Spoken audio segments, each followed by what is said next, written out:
Hello and welcome to week 2. This is Al Hirsch with your week 2 instructor's presentation for our course. This week our topic is cost control and earned value management. We're going to get deeper into earned value management, and this is based on and requires the familiarity from last week's topic of pricing and estimating. Also this week, the case from last week, the estimating problem on page 734 is due this week.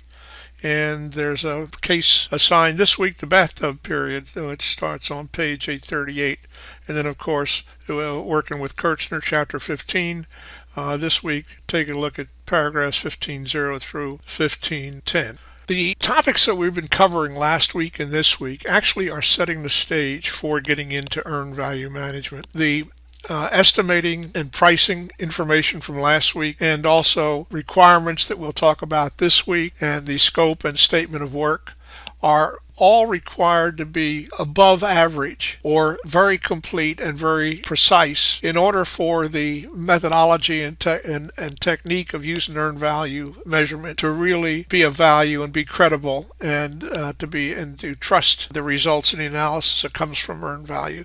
And I'll talk about that a little more. But just in case you have been interested in why we're talking about estimating last week, and then we're going to spend a little time on requirements, scope, and statement of work, we just want to set the stage to enter into earned value management. For a project to fundamentally be effective and have substance and have bounds and know what the game is and the playing field is, we need to have some form of requirements, either a specification of requirements or maybe the requirements to be defined as a part of the project.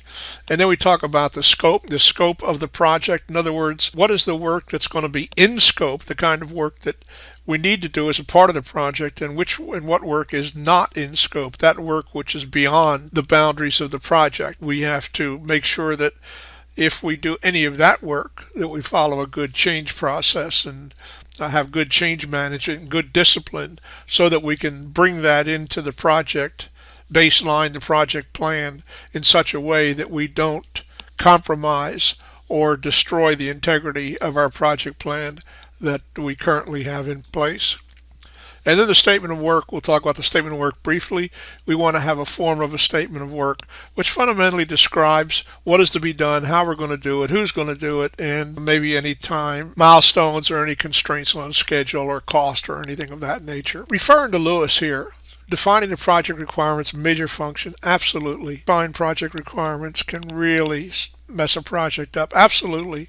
If the project requirements or specifications are not unambiguous, well-defined, well-stated, then it allows misinterpretation, it allows ambiguity, and it allows a softness in the definition of the work, which is what truly destroys our projects. The requirements gathering, just to go back to where that comes from, is iterative in the sense that the requirements are first defined and then it's compared against some concept of functional design which will have described in a statement of work or whatever, and then we have to look at that and look at feasibility based against what we really want the project goal to be, how it's defined, what we're supposed to achieve, and does this functional design serve that?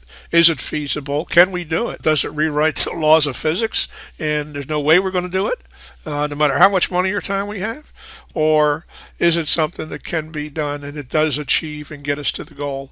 And do these requirements indeed specify and define what it is that we have got to do or comply with on the project? So we need to, sometimes we sit down with the customer and the customer doesn't have them defined, doesn't really understand how to write requirements. They basically understand what they want to get out of the project.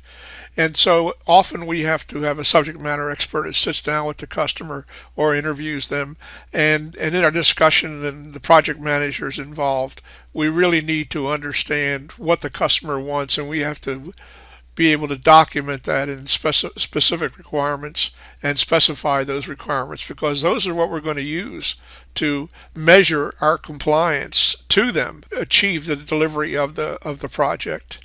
And we need to understand what the customer's flexibility is. Is there things that can bend? Is there any aspect of the requirements that are absolute priorities and cannot be waived or changed or anything like that? And what requirements are requirements that are a little bit softer in what we need? So we need to understand what requirements are needed. They should be linked to deliverables. What we mean by linking them to deliverables is that we need to demonstrate that we have complied with the requirements. And one way to do this is actually to develop a compliance matrix. Across one axis is the requirements, and across the other axis is what deliverables and test or inspection will determine that we have complied with that requirement. And that is exactly how we demonstrate to the customer that we are in compliance, we have met the requirements, and whatever it is we're delivering lives to those requirements. And it also makes it easy for the customer to know that we've done our job.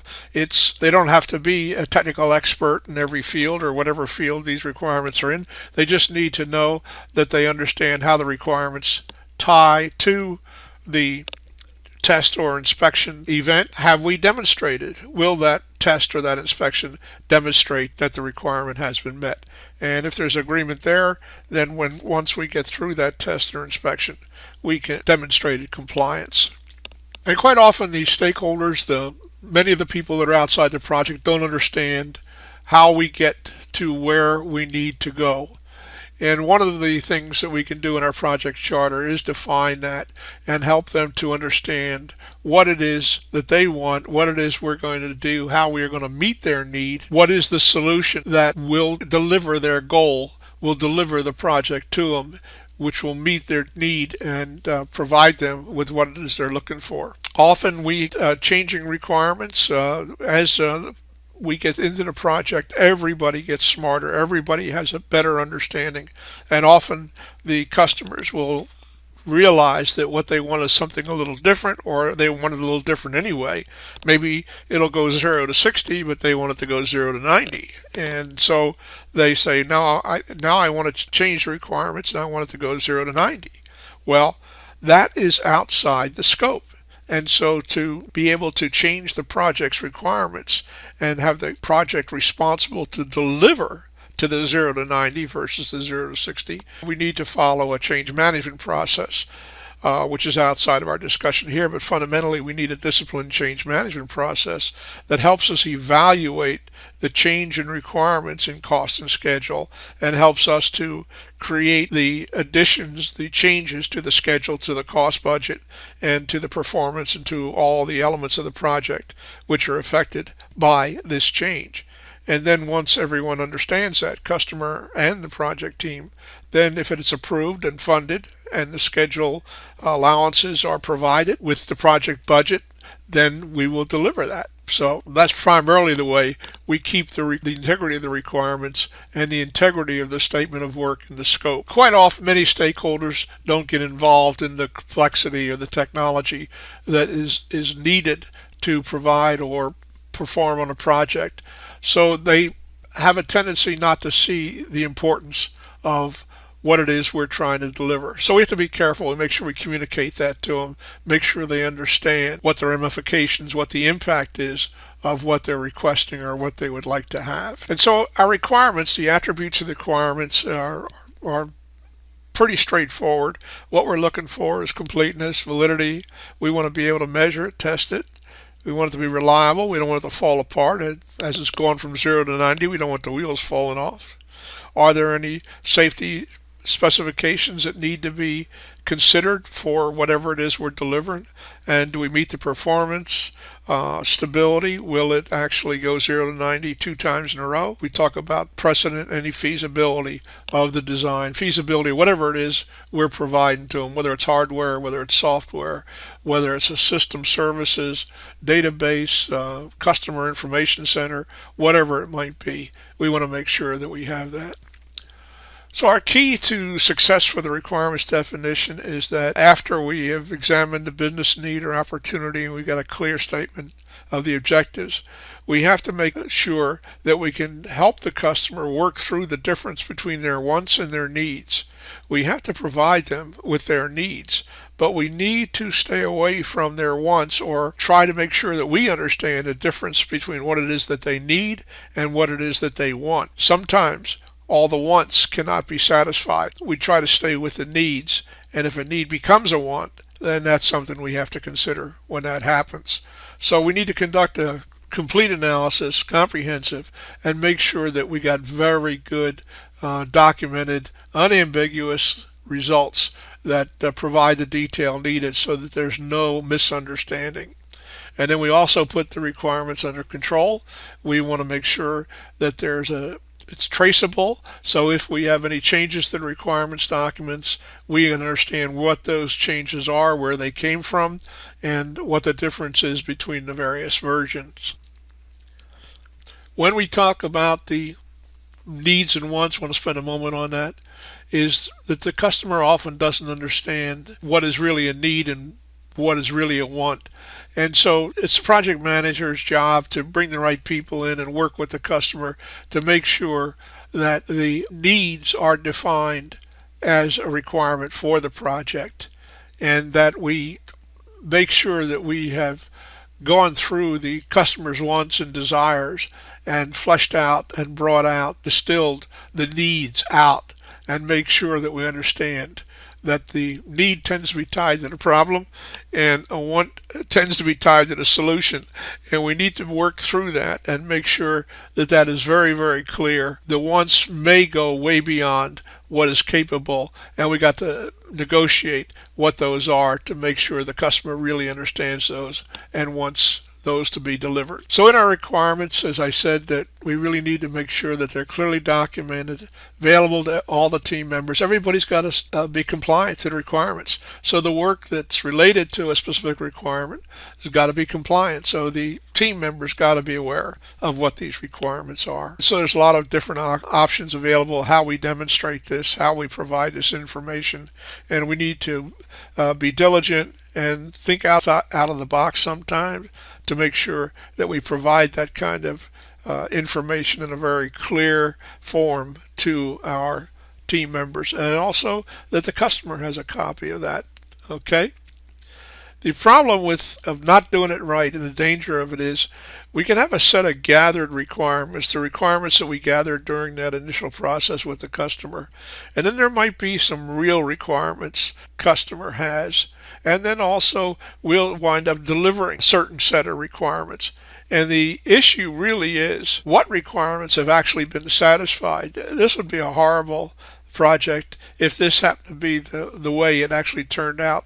There's such a small percentage of the overlap of the gathered requirements, the real requirements, what's really needed for this project deliverable to be successful, and then those requirements that we delivered. In this case, it's like we've missed the mark incredibly. So what we really want is we want those gathered requirements, the real requirements, and the delivered requirements to actually be superimposed over each other so that we get 100% of each. The truth about requirements doesn't take a scientist. If you don't get the requirements right, it doesn't matter how well you do the project, because it's not going to meet the needs, it's not going to satisfy the customer. That's just not going to be something that's going to say we got a successful project. By the way, you'll never have perfect requirements. That's true. They'll never have everything specified. And what happens if we don't get the requirements right is just this picture here. It gives you an idea that as we move through the project phases, from requirements through architecture, design, construction, maintenance, whatever the phases of the project are, those errors, those problems that we have allowed to planted in the requirement stage will permeate themselves and have the greatest effect throughout the project. And at the end of the project, or wherever we determine that we've discovered them, we will find that they are the most expensive to fix, the most expensive to clear up, and they'll have the biggest impact on the overall work and also on the amount of cost that's involved in the project. So spending a couple of minutes on scope now. What we want to do with the project scope, and you've probably picked this up already, we want to make sure we know what's in scope and what's not in, okay?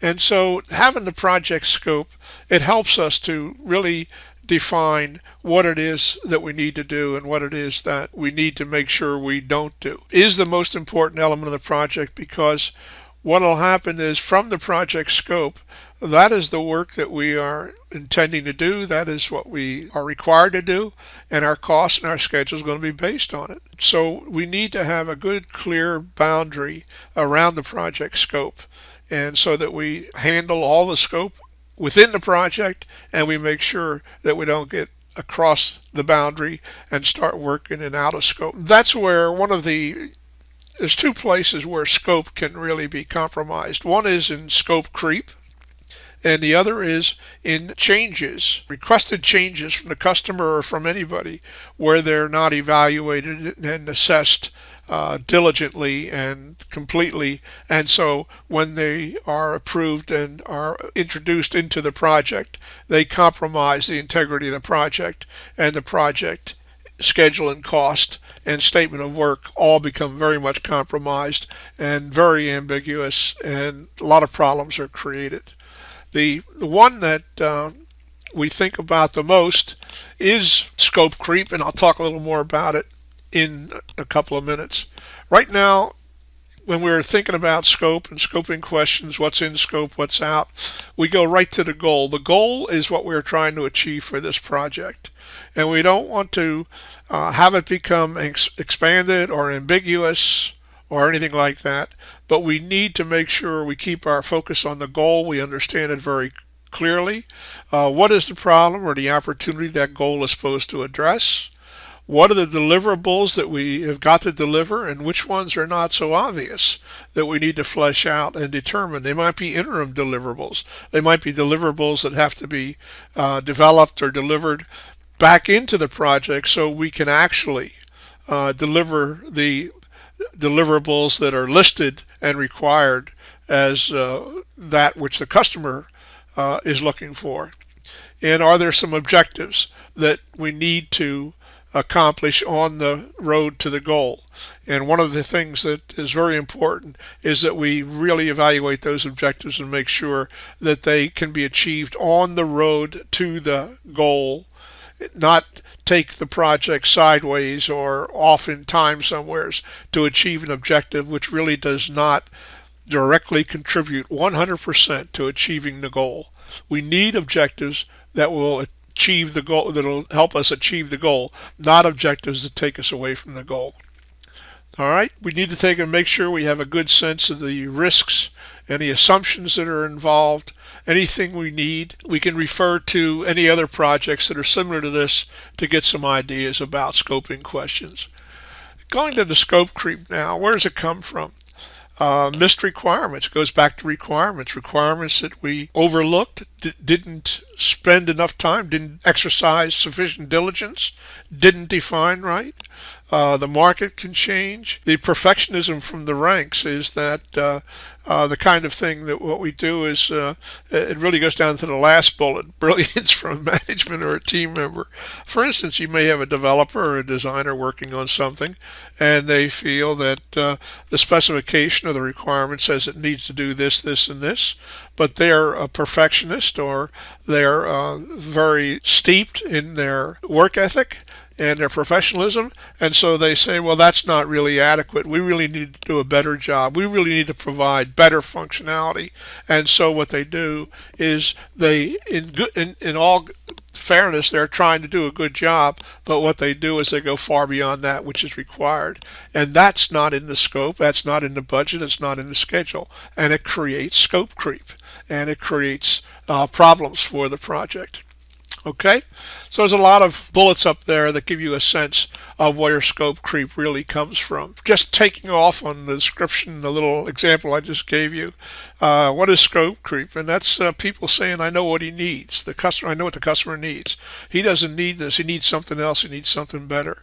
And this is not good enough, relating back to what I just described. Or someone saying the spec is wrong. I know this technology. I know what's going on here, and the spec is wrong. There also can be things that in some of the documentation, changes can be occur in wording or formatting or things like that actually drive us away from where we need to be. So the question really is, how do we really manage or stop scope creep? And it is something that project managers concern themselves about, because it can happen so insidiously.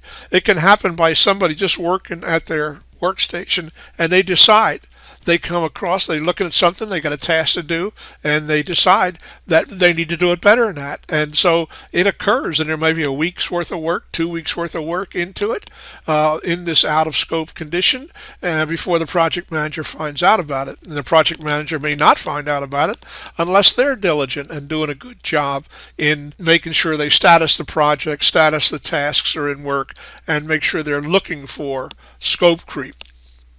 One of the ways to really make sure we get that kind of understanding is to have a very clear project scope defined, and then also make sure that it is understood. And one of the ways we do that is we actually just get everyone from the management team, the customer side, and our own team members to sign off on it, to document the project scope. And with that, and I give a copy of that to the team members and to the customer's representatives, because what it does is it puts their skin into the game. They got skin into the game. They've signed off on this now, and so there's a sense of responsibility, of ownership, that they need to make sure they deliver that which they signed off on, and not something else. If they think it should be a better design or more functionality or something like that, they need to bring that up and discuss that before they sign off on it, because that's the time we need to consider those things, not after we've signed off on the scope and the requirements and we have the project underway. So you can see why how these things can really have an effect on our ability to measure progress in the project. They lead to our ability to look at the four constraints of a project: cost, performance, time, and scope. These four constraints are what we need to live in to have a successful and effective project. If we don't have a solid basis for scope, then we're going to compromise either cost, performance, or time. If we don't have it for performance, we're going to compromise some of the others.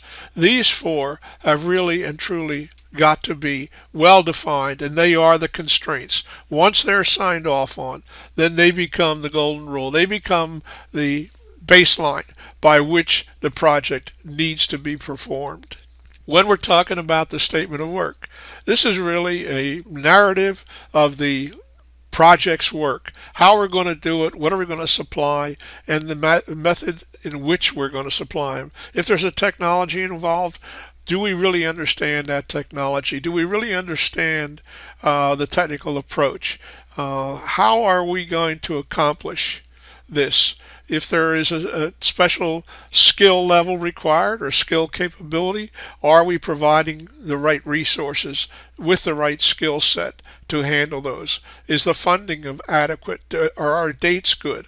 All of the things that encompass the full project are usually defined in the statement of work and are documented there. And by creating that statement of work, we're communicating to all the key stakeholders that we really understand the project, and this is the way we see it, and this is how we're going to do it, and this is the manner in which we're going to approach it, and these are the constraints, the things that we're going to comply with in the course of delivering that project. Project performance, taking a look at that briefly right now.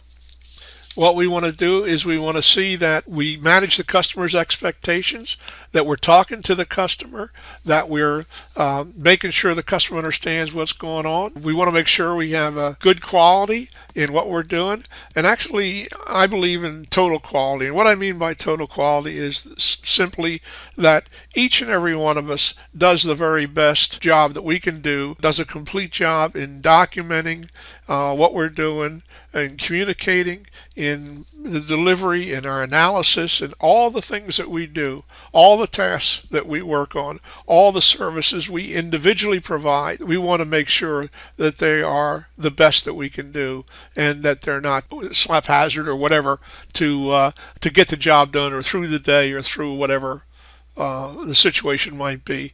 And we want to make sure that we have an environment there that it is a project manager's responsibility to establish the environment, the culture that the project team will live in, and it should be one of integrity, service, and compliance. Also, making sure that we apply the proper project management techniques in order to have a well-disciplined and effective project.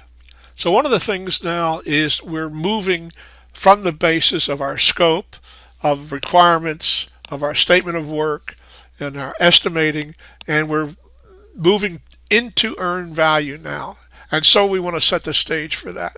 And so we look at it and we say, how should we answer the question? Have we accomplished what we said we would? And here is the heart of earned value. We might have a percent complete estimation. We know what percent of the budget spent, what percent of the work is done, what percent of the time is elapsed. However, it can be very subjective. It can be incomplete and draw false conclusions.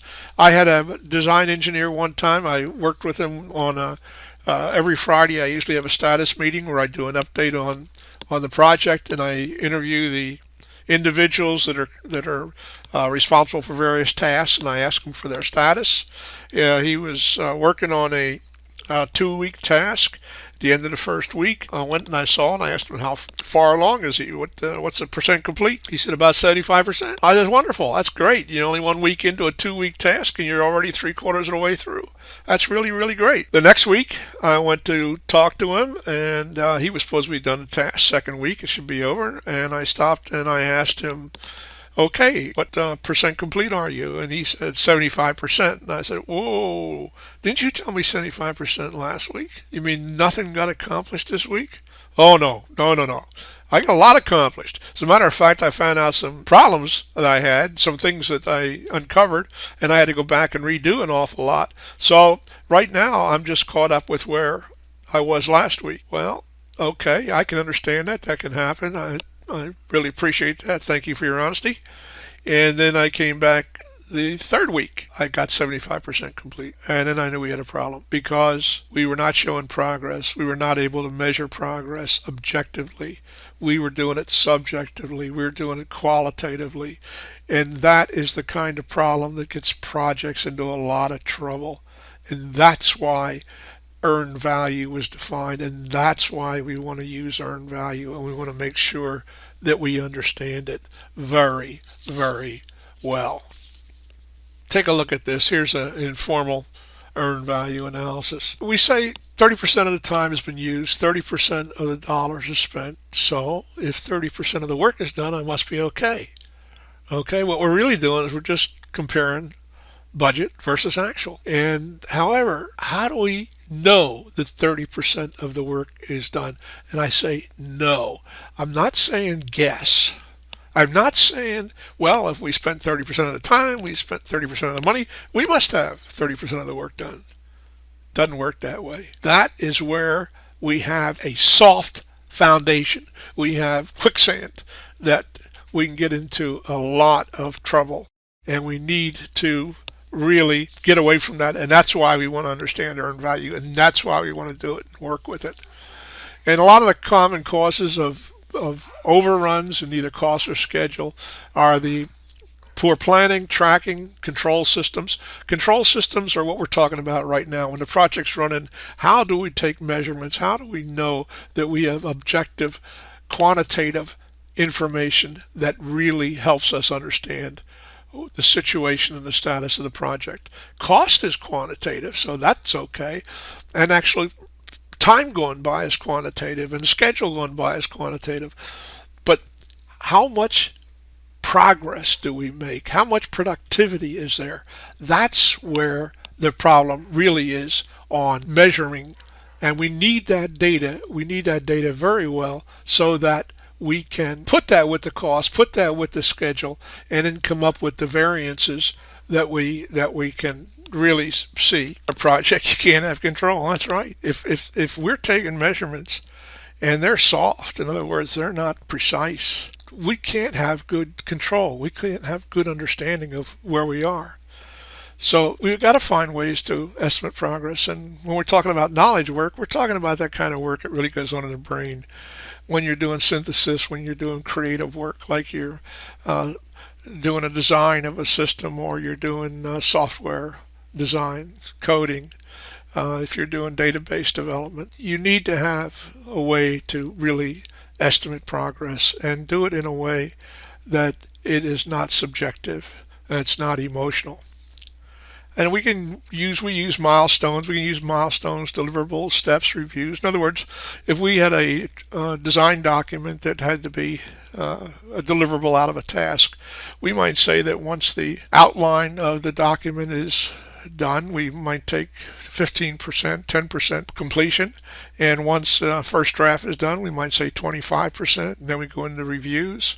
And we can quantify each one of those as we get through a review until we get the actual reviewed, approved, signed, final document. Then we're 100%. So unless we have a good integrated cost control system, we're not going to know where the project really is. We're really not. And so in our control systems, we usually have a cost and schedule control system. Every project is unique, so once we have the project plan in place, we set up the tools, how we're going to take status, what process are we going to use to manage communications, to manage changes, to manage reviews, to take data, make sure we're communicating well. How do we take a look at the actual performance and productivity of the project? How do we know things are really going the way we think they're going? And a good cost and schedule control system provides everyone with a lot of information, especially the project manager, who really needs to understand it and needs to be able to bring in corrective actions if necessary when we deviate too far from our baseline, from our schedule. And so that's what we really have got to do, and we need to have that cost control system that's a very objective, measurable system that provides the information from which we can really work with. Let's take a look at this. There's some of the ways that we can do objective progress measuring. I'm not saying that you need to do it this way or it's required, but you could do it this way. Each of these has some benefits and some restrictions, some things that we like, some things we don't like. We can allocate our progress based on the time spent. But what if we spend more time than allocated? Then how do we measure that? How do we really do that? We can say, okay, we're going to take a task, and when we start the task, we'll take 50% for completion, and when we finish the task, we'll take 50%. But that's really only good for small tasks, discrete tasks, those that are a couple of hours or a couple of days or something like that. If you have a task that's running 4 weeks or 5 weeks, you take 50% at the beginning. Number one, you know you haven't completed 50%. However, you're going to wait 4 to 6 weeks until you take the next 50%. Well, what if you don't get done? What if you got a problem? You're not going to know during the task that the train is going off the tracks. So you need to make sure that we can find a deviation a lot quicker than 4 or 6 weeks later. We also can allocate 100% at the start of the task or 100% at the end of the task. But these are very gross measurements. They're very rugged, heavy-handed types, but they don't give you visibility, really good visibility of when something is beginning to deviate. As a matter of fact, if you think about it this way, it's a lot easier to stop a walking horse than it is to stop a galloping horse. And that's the same way on task. It's a lot easier to fix a smaller problem than it is a bigger problem. We can also allocate value at critical milestones. Good solutions if you're working under a contract, but then how far apart are the critical milestones.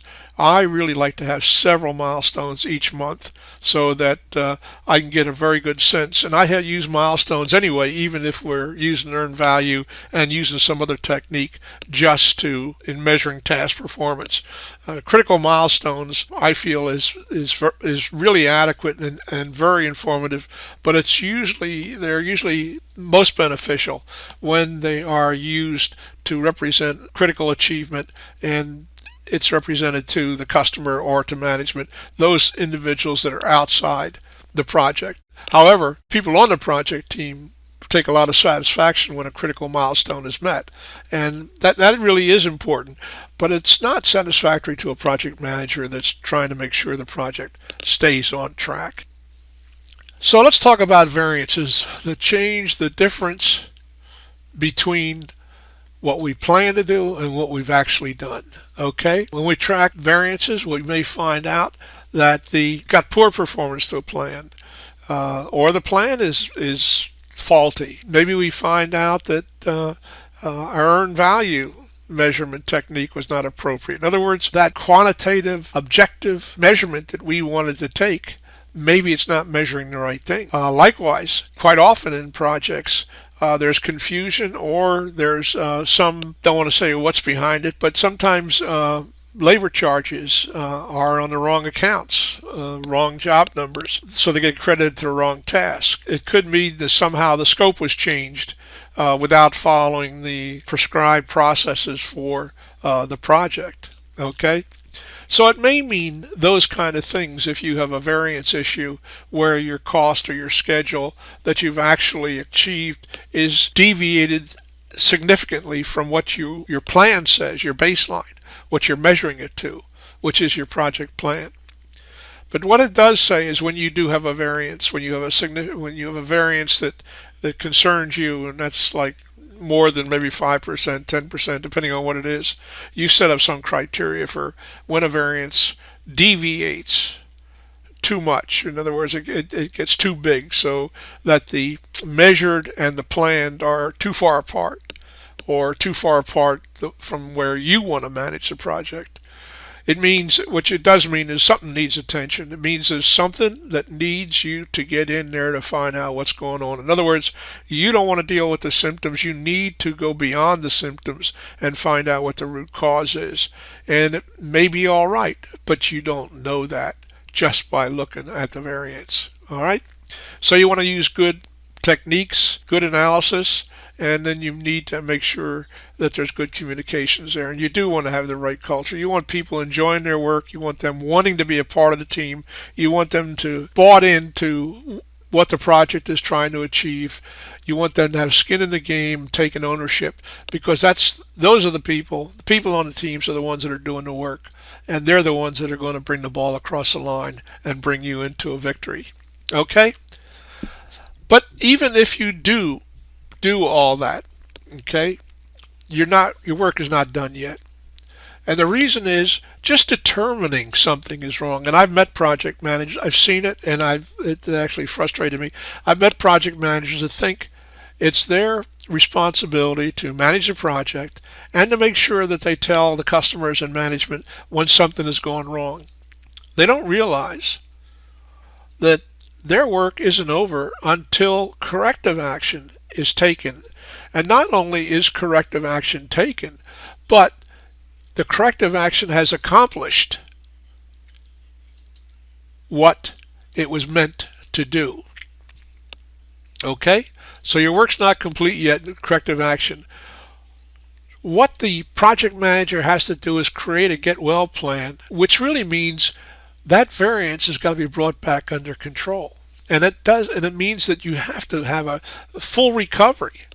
And the project manager has to provide a date when the full recovery will be achieved. In other words, if I'm a project manager and all I say is that, okay, I got a get well plan, we're putting it into effect, and I've added 2 people to this task, and that'll take care of it.